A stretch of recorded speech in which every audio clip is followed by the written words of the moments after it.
देखिए, जनपद कौशाम्बी में विगत लगभग 10 दिवस में पशु चोरी की 3 घटनाएं कारित हुई थी अलग अलग थानों में, और सभी पशु चोरी के संबंध में संबंधित थानों में सुसंगत धाराओं में अभियोग पंजीकृत कर लिया गया था।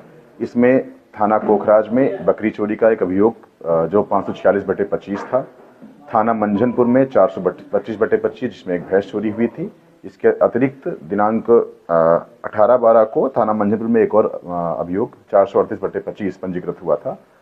प्रारंभिक जो जांच पड़ताल थी, मुखबिरी थी, उससे ये कंफर्म हो गया था कि एक ही कोई पशु गैंग है, पशु चोरी करने वाला गैंग है जो इन घटनाओं को कारित कर रहा है।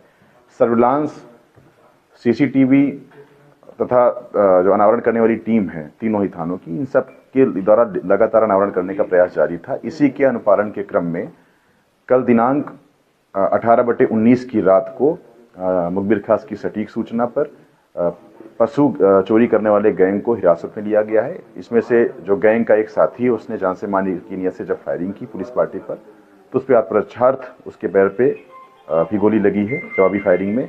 इस तरह अब तक इस गैंग के 4 सदस्य गिरफ्तार कर लिए गए हैं। जो अन्य इसमें नए नाम प्रकाश में आ रहे हैं, उनको भी कड़ी कार्रवाई करते हुए गिरफ्तार किया जाएगा।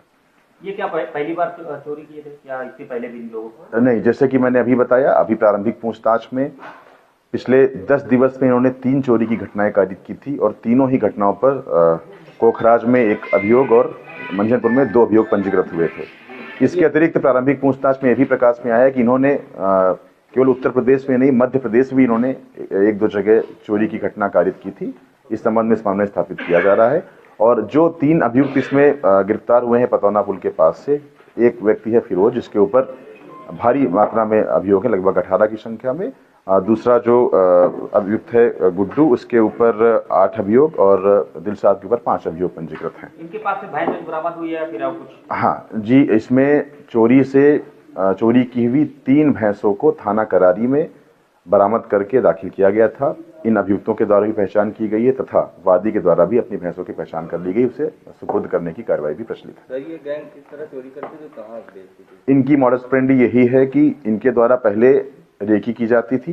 2 तरह के काम होते थे। पहले या फिर ये किसी तरह से व्यापारी बन करके उसी पशु मालिक के पास जाते थे, मोल भाव करने का प्रयास करते थे, इसी बहाने वो रेकी कर लेते थे।